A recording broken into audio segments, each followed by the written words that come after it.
Today the search for California's Night Stalker continues.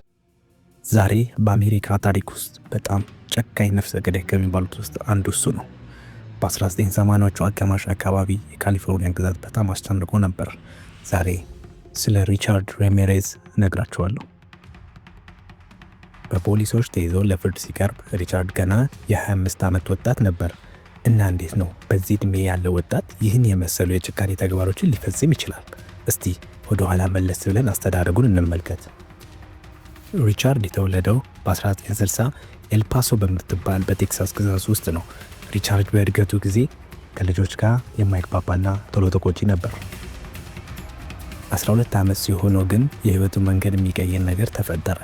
ያጎቱም ልጅ ማይክ የሚባል ሰው አግኝቶ ስላሳለፈው የቪየትናም ጦርነት ይነግረው ጀመረ።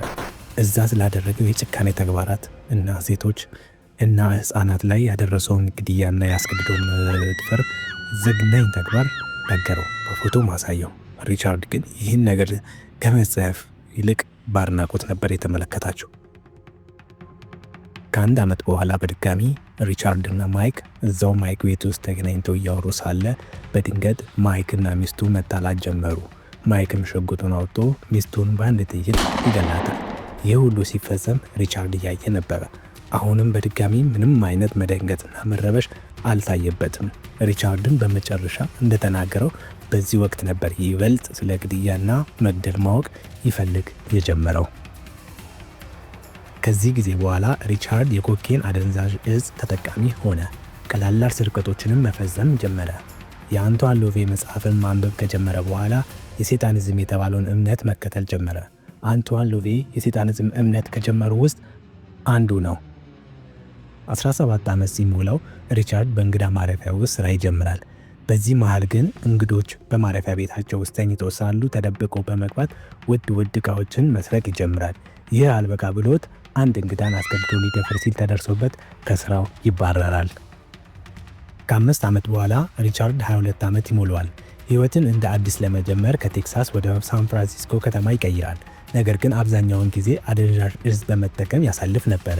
ራሱንም ከመጣሉ የተነሳ በጣም ተጎድቶ ነበር። አንድ ቀን በመኖሪያ መንደር ውስጥ ሲዘዋወር የ9 ዓመት ልጅ ያያል። ስሟም ሜይ ሊዮንግ ነበር። $1 ጠፍቶባት ስትፈልግ ያገኛታል። ሪቻርድ ይቀርባትና የጠፋባት ዶላር የት እንዳለ አውቃለሁ ብሎ ወደ አንድ ህንፃ ስር ይወስዳታል። ከዛም ዘግናኝ ድርጊት ፈጽሞባት ይገላታል። ከ3 ወር በኋላ ወደ ሎስ አንጀለስ ተመልሶ ለአደንዛዥ እጽ የሚሆን ገንዘብ በተሰረቀ መኪና ሆኖ ሲፈልግ መስኮቱ ያልተዘጋ ቤት ያያል። እዛም ቤት ውስጥ የ79 ዓመት አዛውንት ነበሩ።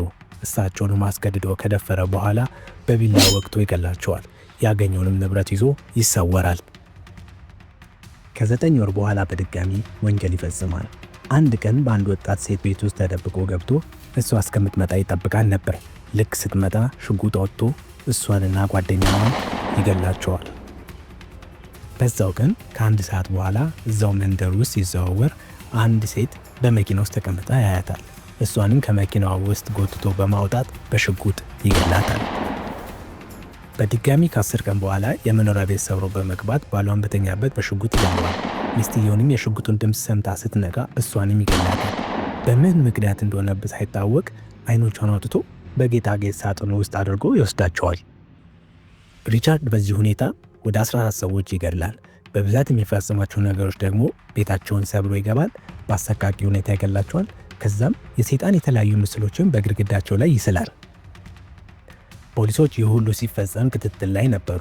ሆኖም ግን በቂ መረጃ አልነበራቸውም ከጣት አሻራና ከጫማ ዱካ በስተቀር። የዚህ ወንጀል ድርጊት በዜናዎች መተላለፍ ይጀምራል። ጋዜጠኞቹም ማንነቱን ማወቅ ስላልቻሉ ለጊዜው ዘ ናይት ስታከር ብለው ይሰይሙታል። የከተማው ህዝብም በጣም ይሸበራል፣ ይጨነቃልም። ሪቻርድ ይህን ዜና ባየ ጊዜ ወደ ሳን ፍራንሲስኮ ይመለሳል። ልክ እንደተመለሰም የመጀመሪያ ያደረገው ነገር ቢኖር ሰዎችን መግደል ነው። የሳን ፍራንሲስኮ ከንቲባም ጋዜጣዊ መግለጫ ስለ ወንጀሉ መስጠት ይጀምራሉ። ፖሊስ የጫማዎቹን ዱካ እንዳገኘና በተጨማሪም ግምታዊ ምስሉንም ለዓለም ያስተላልፋሉ። ይህንንም ጋዜጣዊ መግለጫ ሪቻርድ እያዳመጠ ነበር። እሱም በፍጥነት ሄዶ ጫማዎቹን ከጎልደን ጌት ድልድይ ወርውሮ ይጥላቸዋል። ሪቻርድ በድጋሚ ወደ ሎስ አንጀለስ ይመለሳል። እንደተመለሰም አንድ ቤት ሰብሮ ይገባል። ባልየውንም በሽጉጥ ይገላል። ሚስትየውንም አስገድዶ ከደፈረ በኋላ ናይት ስቶከር ይህን እንዳደረገ ለፖሊሶች ሊገራቸው ብሎ ጥሏት ይሄዳል። እሷም ገጽታውን አብራርታ ለፖሊሶች ትገልጽላቸዋለች። ፖሊሶችም በዚያኑ ሰዓት የተሰረቀ መኪና አግኝተው የጣት አሻራ ያገኛሉ። ፖሊሶችን በነበራቸው አዲስ ቴክኖሎጂ የጣት አሻራውን በመጠቀም እና የተለያዩ ማስረጃዎችን በመመርመር ከዚህ በፊት ሪቻርድ በመኪና ስርቆት ታስሮ የጣት አሻራው በእነሱ ሲስተም ውስጥ ስለነበር ፖሊሶች ከብዙ ድካም በኋላ የናይት ስቶከርን ትክክለኛው ምስል ማወቅ ቻሉ። ፖሊሶችም ጋዜጣዊ መግለጫ በማዘጋጀት የሪቻርድን ፎቶ ለሚዲያ ይገልጻሉ። ፎቶውንም በዜናዎችና በጋዜጦች ተለቀቀ። ሁሉም ሰው ሪቻርድን መፈለግ ጀመረ። ከሁለት ቀን በኋላ ሪቻርድ ዕቃዎች ለመግዛት ወደ አንድ የገበያ ማዕከል ይጓዛል። በዚያን ጊዜ ሰዎች እሱ ማን እንደሆነ ማወቅ ይጀምራሉ። ሪቻርድም እንደታወቀ ሲገባው ደንግጦ ለማምለጥ መሮጥ ይጀምራል። ሰዎቹም እሱን መከታተል ይጀምራሉ። ተከታትለውም ይይዙታል። ህዝቡም እልሃቸውን በመደብደብ ይወጣሉ። በመጨረሻም ፖሊሶች በቦታው በመድረስ ይይዙታል። ሪቻርድንም በ13 የግድያ ወንጀል፣ በ5 የመግደል ሙከራ፣ በ11 አስገድዶ መድፈር እና በ14 የዝርፊያ ወንጀል ተከሶ ፍርድ ቤት ይቀርባል። ዳኛውም ጥፋተኛ በማለት የሞት ፍርድ ይወስኑበታል። በሚደንቅ ሁኔታ በእስር ቤት ውስጥ ሆኖ የሞቱን ፍርድ እየተጠባበቀ ባለበት ጊዜ ብዙ አድናቂዎች የተለያዩ የአድናቆት ደብዳቤዎች ይጽፉልን ነበር። ከነሱ ውስጥ አንዷ ከሆነችው ዶሪል ሎይ ጋር በፍቅር ወድቆ ተጋቡ። በመጨረሻም በ2013 ዓ.ም በካንሰር በሽታ ከዚህ ዓለም በሞት ተለይቷል። አድማጭ ተመልካቾቼ ከልብ እያመሰግንኩ ሰብስክራይብ እና ሼር ማድረግ እንዳትረሱ።